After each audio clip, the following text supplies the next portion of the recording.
హల్లెలూయా. మీ పక్కన వాళ్ళందరూ చెప్పండి, దేవుడు మన అప్పు తీర్చాడని చెప్పండి.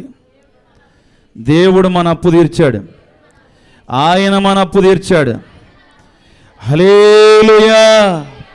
ఇప్పటి వరకు మనం చెప్పుకున్నాం, తీర్చాడమ్మా. యేసు రక్తం, ఎందుకు యేసు రక్తం కార్చాడు? అసలు యేసు రక్తం ఏం చేసింది మన జీవితాల్లో? యేసు రక్తం కార్చడం వల్ల జరిగిన కార్యాలేంటి? యేసు రక్తము ద్వారా మనం పొందుకున్న మేలు ఏంటి అన్నది ఒక 3 విషయాలు చెప్పి నేను ముగిచ్చేస్తా. కొలస్సీ పత్రిక 1వ అధ్యాయం 19-20 వాక్యాలు. ఆయన యందు సర్వ సంపూర్ణత నివసించాలని ఆయన శిలువ రక్తము చేత సంధి చేసి, దేవునికి స్తోత్రం, హల్లెలూయా. ఆయన శిలువ రక్తము చేత సంధి చేసి, ఒకప్పుడు తండ్రికి కుమారునికి మధ్య భేదాభిప్రాయాలు వచ్చాయి. దానికి కారణం పాపం. పాపం మనల్ని ఏలుతున్న దినాలవి, పాపం మనల్ని పట్టి పీడిస్తున్న దినాలవి. యేసు రక్తము చేత సంధి చేసి, యేసు రక్తం ఏం చేసిందన్న విషయం ఈ ఉదయకాలం, ఈ మధ్యాహ్న కాలం చెప్తా వినండి. యేసు రక్తం ఏం చేసిందయ్యా అంటే, యేసు రక్తం సంధి చేసింది.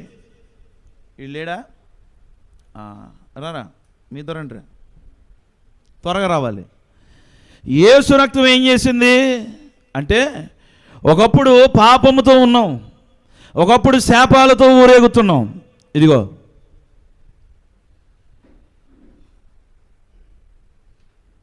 వీరిద్దరి మధ్య నేనున్నా, తండ్రికిని కుమారునికి మధ్య పాపం వచ్చింది.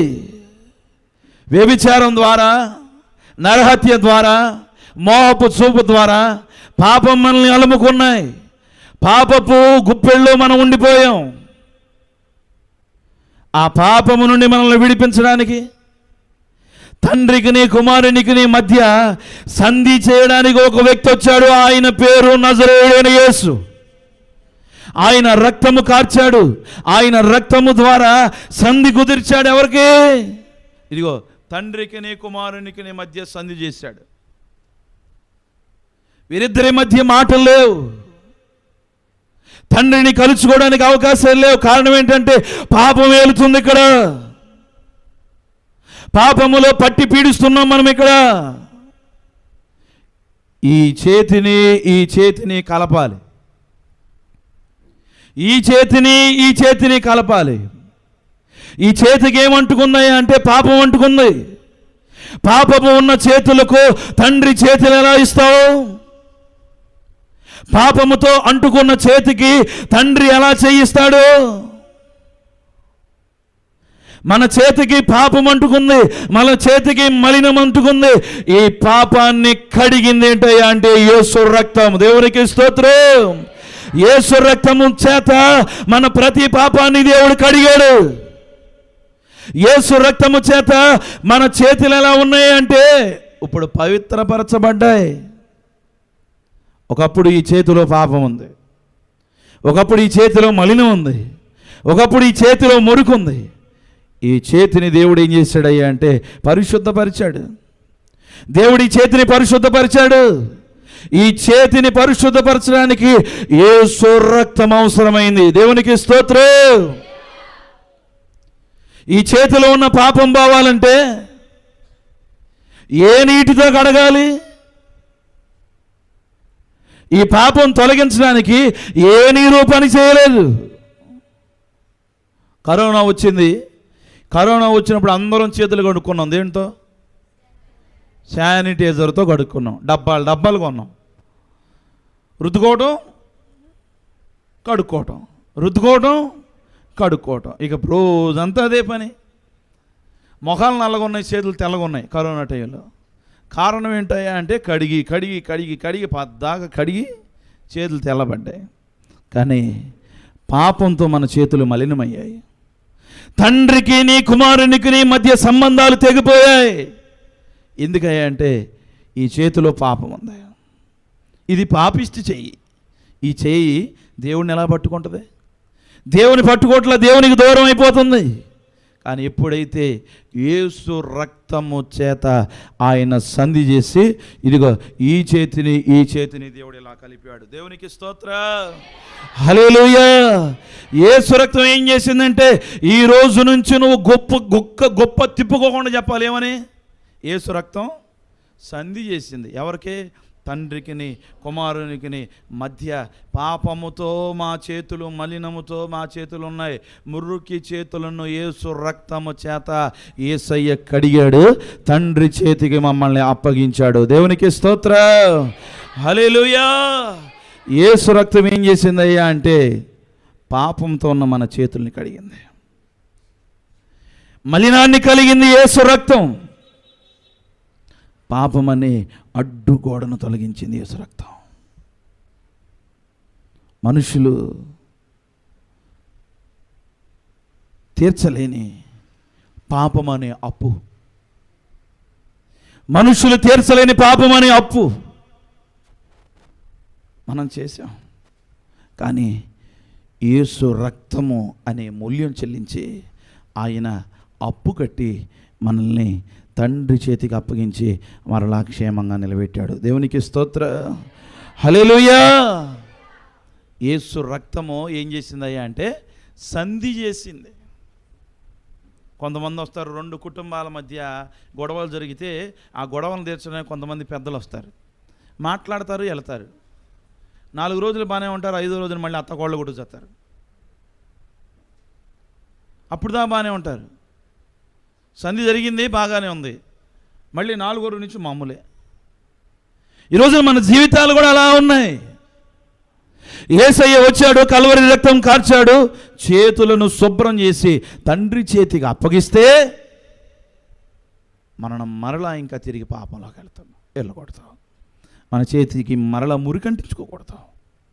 దేవుడు కడిగాడు, యేసు రక్తము చేత మన చేతుల్ని కడిగి తండ్రి చేతికి అప్పగించాడు. మనం ఇంకెన్నడూ కూడా పాపానికి దూరంగానే ఉండాలి. పాపం పడకూడదు. పాపానికి వచ్చు జీతం మరణం అంటుంది పరిశుద్ధ గ్రంథం. యేసు రక్తము చేత సంధి చేయబడింది. యేసు రక్తమే పాప పరిహార్థమైన బలి. యేసు రక్తమే మన చేతులకు అంటుకున్న ప్రతి మలినాన్ని కడిగింది.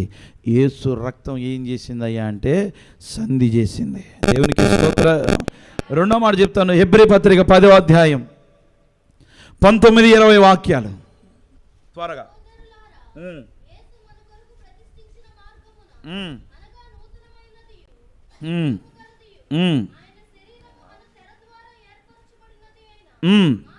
మార్గమున ఆయన రక్తము వలన పరిశుద్ధ స్థలమునందు ప్రవేశించుటకు మనకు ధైర్యము కలిగింది. దేవునికి స్తోత్రం. యేసు రక్తం ఏం చేసింది? యేసు రక్తం ఏం చేసింది అంటే యేసు రక్తము సంధి చేసింది. సంధి చేయటం ద్వారా తండ్రికి కుమారునికి మధ్య ఒక అడ్డుగోడను దేవుడు తొలగించాడు. దేవునికి స్తోత్రం. యేసు రక్తం ఏం చేసింది అంటే యేసు రక్తం మార్గం చూపించింది. ఒకప్పుడు గమ్యము తెలియని పరిస్థితులు, ఒకప్పుడు మార్గం లేదు. మన పాపము ద్వారా వచ్చిన మార్గం ఏదయ్యా అంటే నరకం. నరకానికి వెళ్ళే మార్గం మనది. కానీ యేసు మన కొరకు ప్రతిష్ఠించిన మార్గం. దేవునికి స్తోత్రం, హల్లెలూయా. ఒకప్పుడు మన మార్గం నరకంరా. కారణం ఏంటయ్యా అంటే పాపంతో పట్టి పీడిస్తున్నాం.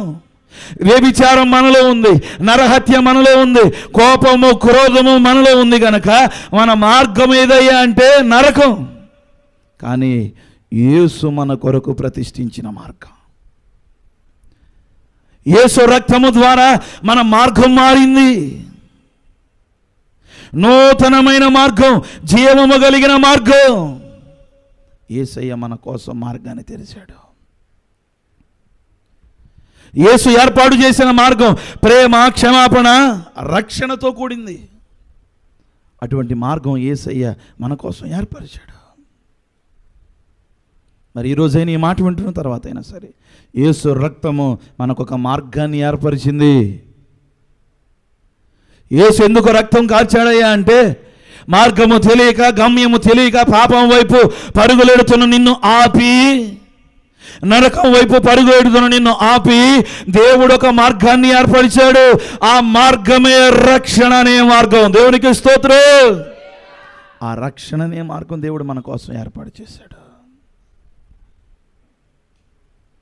ఎలా ఏర్పాటు చేశాడయ్యా అంటే, మత్తయి సువార్త 27వ అధ్యాయం 50వ వాక్యం. నాకు పిల్లలు చెప్పారు, యేసు బిగ్గరగా కేక వేసి. ఈ మాట చదివినప్పుడల్లా ఎందుకు యేసు బిగ్గరగా కేకేశాడు? ఎవడు బిగ్గరగా కేకేస్తాడయ్యా అంటే, ఆపదలో ఉన్నవాడు, అవసరంలో ఉన్నవాడు. అవునా కదా? ఆపదలో ఉన్నవాడు. ఇప్పుడు గొర్రెలు వెళ్ళిపోతున్నాయి అనుకో, మనం ఏం చేస్తున్నాం? ఇప్పుడు చిన్ని గొర్రెలు అన్నీ పారిపోతున్నాయి అనుకో, ఏం చేద్దాం? రే అని కేకేస్తుందా ఇదా? కేకేస్తుంది ఇదా? మాట్లాడినమ్మా, త్వరగా ముగిస్తా. కేకేస్తుంది ఇదా? గొర్రెలన్నీ పారిపోతుంటే నాకు పట్ల, నాకు ఇంటికి పట్ల, నాకేం పట్టలేదని చెప్పి మెదలకుండా ఉంటుందా? ఉండదు. ఎందుకంటే ఆపద వచ్చింది, గొర్రెలన్నీ పారిపోతాయి, అందుకే కేకేసింది. ఆపద వస్తే కేకేస్తాం. అవసరం ఏంటిది? అవసరం. పాల ప్యాకెట్ కావాలి, చుట్టాలు చూస్తున్నారు, వీడేమో గోళీలు ఆడుతున్నాడు. ఎవడీడు? ఎవడొకడు. అప్పుడు ఏం చేస్తాం? రే కేకేస్తాం. ఆపదలో కేకేస్తావు, అవసరానికి కేకేస్తావు. యేసయ్య కూడా ఇక్కడ బిగ్గరగా కేకేశాడు. యేసు బిగ్గరగా కేక వేసి, అంతకుముందు కూడా కేకలేశారు చాలామంది. దేనికి కేకలేశారయ్యా అంటే, సిలువేయండి, యేసుకు సిలువేయండి, సిలువేయండి, సిలువేయండి అని బిగ్గరగా కేకేస్తున్నారు. వీళ్ళు ఎవరయ్యా అంటే, మేలు పొందిన వాళ్ళు. వీళ్ళు ఎవరు? వీళ్ళు మేలులు పొందుకున్న వాళ్ళే. ఎవర్రా వీళ్ళు? రొట్టె తిన్నోళ్ళు. ఎవర్రా వీళ్ళు? తుఫానులో కాపాడబడిన వాళ్ళు. ఎవర్రా వీళ్ళు? 5 రొట్టెలు 2 చిన్న చేపలు 5,000 మందికి పంచినప్పుడు 5,000 మందిలో ఉన్నోళ్ళు వీళ్ళు. వీళ్ళు కూడా ఏమని చేస్తున్నారంటే కేకలేస్తున్నారు. ఏమని? యేసుకు సిలువేయండి, యేసుకు సిలువేయండి, యేసుకు సిలువేయండి.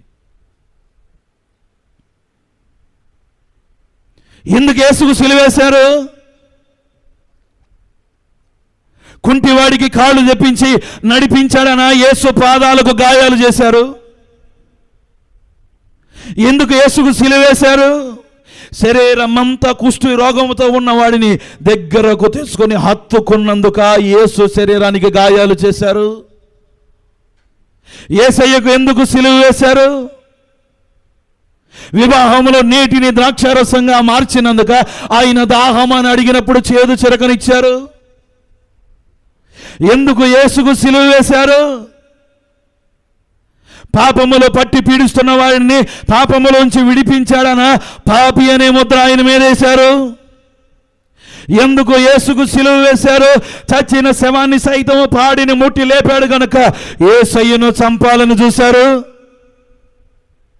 ఎందుకు యేసుకు సిలువ వేశారు? ఎందుకు వాళ్ళందరూ బిగ్గరగా కేక వేస్తున్నారు? కానీ యేసు మనందరి కోసం బిగ్గరగా కేక వేశాడు. దేవునికి స్తోత్రం. ఆయన రక్తము కార్చి సంధి చేశాడు. ఆయన రక్తము కార్చి మార్గాన్ని ఏర్పాటు చేశాడు. ఎలాంటి మార్గం? మత్తయి సువార్త 27:51.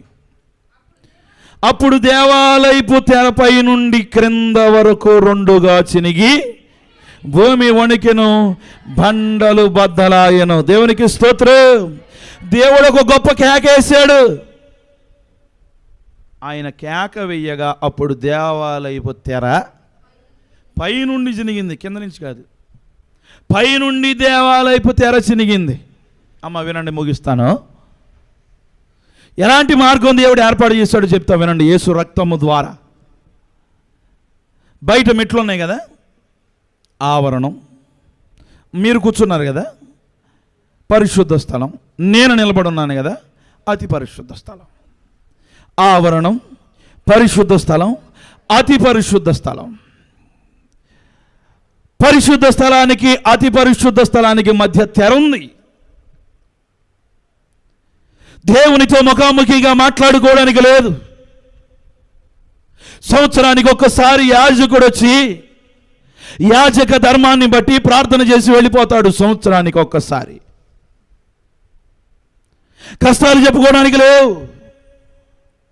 అయ్యా నా కుటుంబ పరిస్థితులు ఇవి, నా పిల్లల పరిస్థితి ఇది, నా వ్యాపారం ఇది, నా అవసరం ఇది అని ప్రార్థించడానికి లేదు. కానీ యేసు రక్తము నీకు నాకు ఒక మార్గం ఏర్పాటు చేసింది. ఆ మార్గం ఏంటో తెలుసా? తెర చినిగింది. దేవునికి స్తోత్రం, హల్లెలూయా. పరిశుద్ధ స్థలానికి అతి పరిశుద్ధ స్థలానికి మధ్య ఉన్న తెర చినిగింది. ఇప్పుడు ఏంటో తెలుసా? తోటలో ప్రార్థన, పొలంలో ప్రార్థన, ఇంట్లో ప్రార్థన, వ్యాపారం చేసుకుంటూ ప్రార్థన.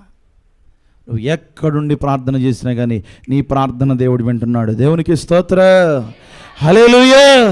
ఎందుకయ్యా అంటే దేవునికి మనకి ఉన్న అడ్డు తెర తెగింది. దేవునికి స్తోత్రం. తెర చినిగింది. ఎలా? యేసు రక్తం. యేసు రక్తమే ఒక మార్గాన్ని ఏర్పాటు చేసింది. యేసు రక్తమే. పరలోకానికి మనకి మధ్య ఒక తెర ఉంది. ఆ తెర తెగింది. కారణం ఏంటయ్యా అంటే యేసు రక్తమే. యేసు రక్తము ద్వారా ఆ తెర చినిగింది. అప్పుడు దేవుడు మనకి దగ్గరైపోయాడు. దేవుని మనం హత్తుకుంటున్నాం. అయ్యా నా పరిస్థితులు ఇవయ్యా, నా పిల్లల పరిస్థితి అయ్యా, నా వ్యాపార పరిస్థితి అయ్యా అంటూ ఆయన పాదాలు పట్టుకుని ప్రార్థన చేయడానికి అవకాశం కుదిరింది యేసు రక్తము ద్వారా. దేవునికి స్తోత్రం. ఒకప్పుడు అవకాశం లేదు. ఒకప్పుడు నువ్వు ఎక్కడున్నావురా అంటే ఆవరణంలో ఉన్నావు. ఆవరణంలో ఉన్న నువ్వు పరిశుద్ధ స్థలంలోనికి రావడానికి లేదు. పరిశుద్ధ స్థలంలో ఉన్న నువ్వు అతి పరిశుద్ధ స్థలం వైపు చూడడానికి కూడా లేదు. అడ్డేముంది? తెర ఉంది. యేసు దగ్గరగా కేక వేసిన దేవాలయపు తెర పైనుండి చినిగెను. దేవునికి స్తోత్రం, హల్లెలూయా. యేసు మన కొరకు ప్రతిష్ఠించిన మార్గం. యేసు మన కొరకు ప్రతిష్ఠించిన మార్గం నూతనమైనది. ఇప్పుడు నువ్వు ఏ స్థానంలో ఉండి ప్రార్థన చేసిన దేవుడు ఆలకిస్తున్నాడు? ఆలకించట్లేదమ్మా చెప్పు. పొలంలో ఉండి ప్రార్థన చేసావా? దేవుడు ఆలకించాడు. ఇంటి వాకిట్లో ఉండి ప్రార్థన చేసావా? దేవుడు ఆలకించాడు. బస్ స్టాండ్లో నిలబడి ప్రార్థన చేసావా? దేవుడు ఆలకించాడు. నువ్వు ఏ స్థలంలో ఉండి ప్రార్థన చేసినా దేవుడు ఆలకిస్తున్నాడంటే దానికి గల కారణం ఏంటంటే ఇదిగో తెర చినిగింది. పరలోకానికి మనకి అడ్డు తొలగింది. యేసు రక్తం ఏం చేసింది? యేసు రక్తం సంధి చేసింది. యేసు రక్తం ఏం చేసింది? యేసు రక్తం ఒక చక్కని మార్గం ఏర్పాటు చేసింది.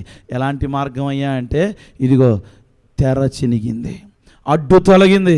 దేవునికి మాకు ఇంకా మధ్యలో ఏ అడ్డు లేదు. దేవునితో నువ్వు ముఖాముఖిగా మాట్లాడుకోవడానికి అవకాశం కల్పించింది యేసు రక్తం. దేవునికి స్తోత్రం. అరే ఒకప్పుడు తండ్రితో సంబంధాలు తెగిపోయాయి, సంధి చేసింది యేసు రక్తం. ఒకప్పుడు తండ్రితో మాట్లాడుకోవడానికి లేదు. కారణం ఏంటంటే మధ్య తెర ఉంది. కానీ ఇప్పుడు యేసు రక్తము ఆ తెర చినగబడింది. నువ్వు వచ్చి మందిరంలోకి వచ్చిన, ఇంట్లో ఉన్నా, వ్యాపారం చేసుకుంటున్నా, ఎక్కడున్నా, అమ్మా ఇడ్లీ చేసుకుంటున్నా, ఇడ్లీ చేసుకుంటా అయ్యా నా పరిస్థితి ఇదయ్యా, అక్కడ కూడా దేవుడు ప్రార్థన ఆలకిస్తున్నాడు. పొలంలో పరిగెరుతూ మొక్కలు పీక్కుంటున్నా కానీ అయ్యా నా పరిస్థితి ఇదయ్యా, నా పిల్లల పరిస్థితి ఇదయ్యా అంటే నువ్వు పరిగెరుకుంటున్న దేవుడు ప్రార్థన అంటున్నాడు. నువ్వు రోడ్లు ఊడ్చుకునే దానివైనా సరే, నువ్వు మున్సిపాలిటీ పని చేసుకుంటా, ఉదయం లెగిసి 5 గంటలకు లెగిసి నువ్వు రోడ్లు ఊడ్చుకుంటా నువ్వు ప్రార్థన చేస్తున్నా కానీ దేవుడు ప్రార్థన అన్నాడు. దానికి గల కారణం యేసు రక్తం. యేసు రక్తం ఏం చేసింది అంటే అడ్డు తొలగించింది. దేవునికి స్తోత్రం, హల్లెలూయా. యెషయా గ్రంథం 25:7 వాక్యం. యెషయా గ్రంథం 25:7 దేవుడు ఎలాంటి మార్గం మనకు ఏర్పాటు చేశాడు? సమస్త జనముల ముఖములు కప్పుచున్న ముసుగు సమస్త జనముల మీద పరచబడిన తెరను ఈ పర్వతము మీద ఆయన తీసివేసెను. దేవునికి స్తోత్రం. ఎలాంటి మార్గం దేవుడు ఏర్పాటు చేశాడో చెప్పనా? తెర చినిగింది, ముసుగు తొలగింది. ఒకప్పుడు పాపం అనే ముసుగు మన మీద ఉందమ్మా. ఒకప్పుడు పాపం అనే దుప్పటి మన మీద ఉంది, వ్యభిచారం అనే ముసుగుంది, నరహంతకుడు అనే ముసుగుంది, ఈడు కోపిస్తి అనే ముసుగుంది. ఒకప్పుడు భయంకరమైన ముసుగులతో కప్పబడి ఉన్నాం. దేవుడు ఏం చేశాడు? యేసు రక్తము చేత ఆ ముసుగును తొలగించాడు. యేసు రక్తము చేత ఆ తెరను ఆయన చింపాడు. మరి ఈరోజైనా ఈ మాట వింటున్న తర్వాత అయినా యేసు రక్తం మనకి ఒక మార్గాన్ని ఏర్పరిచింది. ఎలాంటి మార్గం రా నాయనా అంటే, ఇదిగో ఒకప్పుడు దేవుడిని అయ్యా అని అడగటానికి లేదు. సంవత్సరానికి ఒకసారి ఇదిగో యాజకుడి దగ్గరికి వెళ్ళి యాజకుడు కుర్చీలో కూర్చున్నప్పుడు యాజకుడి చెవులో, అయ్యా నా పిల్లల పరిస్థితి ఇది, నా వ్యాపారం ఇది, నా ఉద్యోగం ఇది, నా వ్యవసాయం ఇది, నా పనిపాట్లు ఇది, నా లారీ పరిస్థితి ఇది, నా కారు పరిస్థితి ఇది, నా కుటుంబ పరిస్థితులు ఇవి, నా తల్లికి రోగం, నా కుటుంబంలో రోగం అని మనం ఇన్ని చెప్తే గుర్తున్నవి తీసుకెళ్ళి ఆయన ఏం చేస్తాడు తెలుసా? అక్కడ దేవుని దగ్గర చెప్తాడు. ఒకప్పుడు అలాంటి పరిస్థితులు, కానీ యేసు రక్తము చేత మనందరినీ ఏం చేశాడో తెలుసా? అడ్డు తొలగించాడు. దేవునికి స్తోత్రం. ఒక చక్కని మార్గం దేవుడు ఏర్పాటు చేశాడు, వినియోగించుకోమా. ఒక చక్కని మార్గం దేవుడు ఏర్పాటు చేశాడు. ముసుగు తొలగించాడు.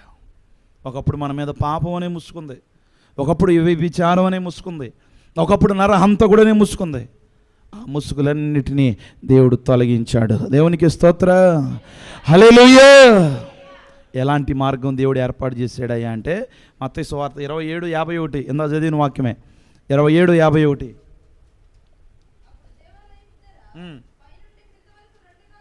తెర చినిగింది, ముసుగు పోయింది. ఇప్పుడు ఏం జరిగిందో తెలుసా? భూమి వణికెనో, బండలు బద్దలాయనో. దేవునికి స్తోత్రం.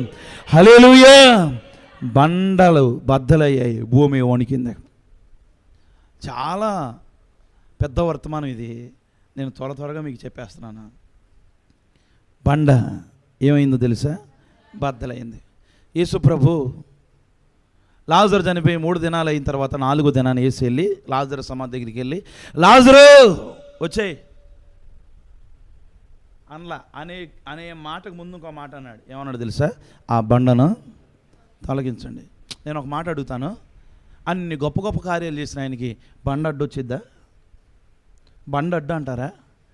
బండ పగలదా? ఆయన నోటి మాట ద్వారా అన్ని కార్యాలు జరిగాయి కదా. మరి యేసు ఎందుకు బండను తొలగించమన్నాడు? ఆ బండలో నుంచి ఆయన బయటకు వచ్చేయచ్చుగా. ఎందుకు ఆ బండను ఆయన తొలగించమన్నాడంటే, ఈరోజు కొన్ని బండలు మనం తొలగించుకోవాలమ్మా మన జీవితంలో నుంచి.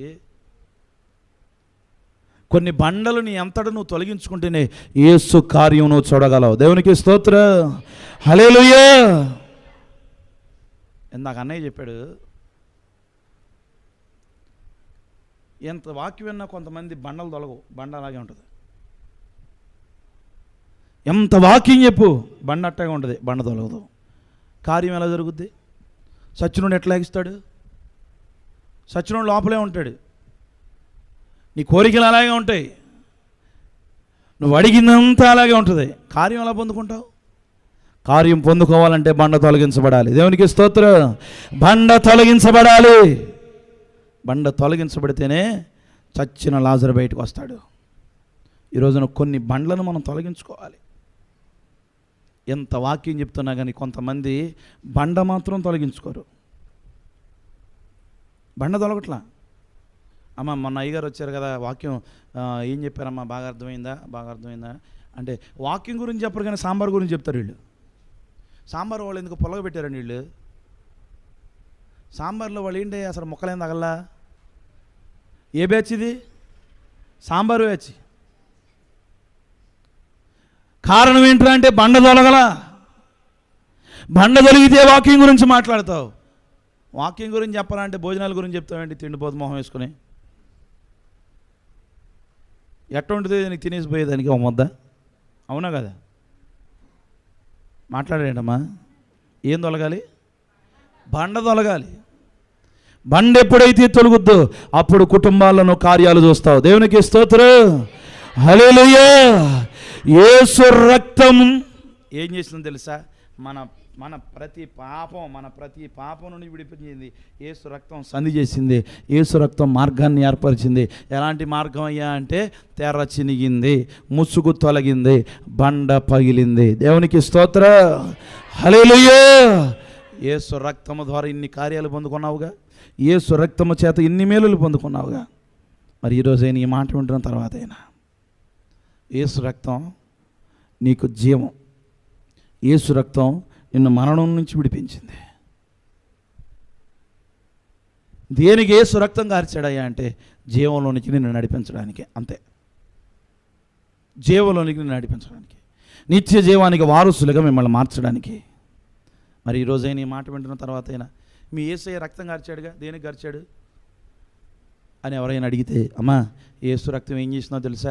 ఒకప్పుడు పాపంతో పడి ఉన్నామమ్మా, ఏదైనా తోటకి సంఖ్యలు వేయబడ్డాయమ్మా, ఏదైనా తోటకి తాళాలు వేయబడ్డాయమ్మా. నా దేవుడు ఏం చేశాడో తెలుసా? నా యేసయ్య వచ్చి ఏం చేశాడో తెలుసా? రక్తం గార్చి ఇదిగో ఆ తోట తలుపులు మరలా తీశాడు. దేవునికి స్తోత్రం. పరలోక రాజ్యానికి దారి ఏర్పరిచాడు.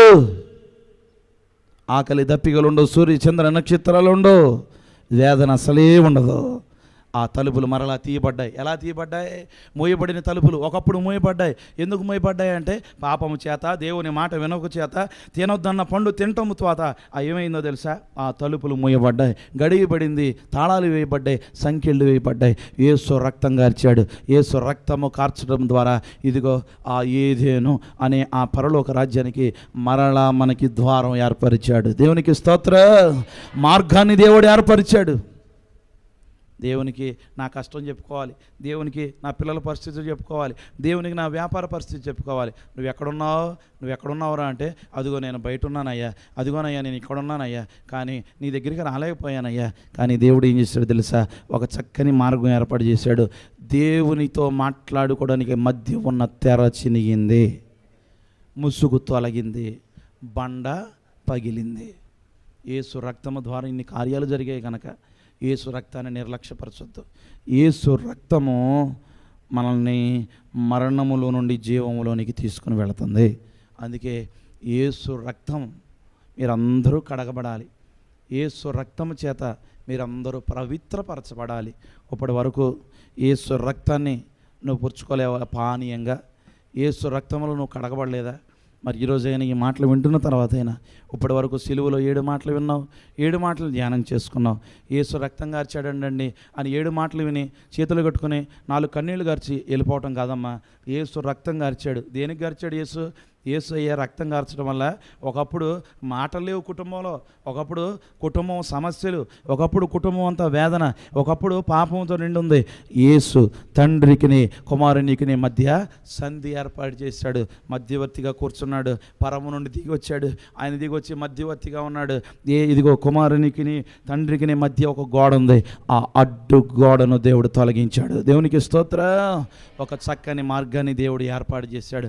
మరి ఈరోజైనా ఈ మాట వింటున్న తర్వాత అయినా సరే ఈ సిలువలో 7 మాటలు విని 4 కన్నీళ్ళు బొట్లు రాల్చి మీరు వెళ్ళిపోవద్దు. యేసు రక్తము ద్వారా ఇన్ని కార్యాలు జరిగాయా? యేసు రక్తము చేతనే మనం పవిత్రపరచబడ్డామా? ఈరోజు నేను నడిచే మార్గం, ఈరోజు నేను వెళ్ళే మార్గం, ఈరోజు నేను చూసేదంతా కూడా యేసు రక్తము ద్వారానేగా కలిగింది. లేదంటే నా మార్గం పాపపు మార్గం, నా మార్గం ముళ్ళ మార్గం, నా మార్గం నొప్పుల మార్గం. ఈరోజైనా ఈ మాట వింటున్న తర్వాత అయినా సరే యేసు నీ కోసం నా కోసం ఒక చక్కని మార్గం ఏర్పాటు చేశాడు. నీ కోసం నా కోసం ఆయన సంధి చేశాడు. నీ కోసం నా కోసం ఆయన బండను కూడా తొలగించాడు. అటువంటి యేసు రక్తములో మీరందరూ పాలిభాగస్తులవుదురుగాక. ఆమేన్. అట్టి కృప దేవుడు మనందరికీ అనుగ్రహించునుగాక.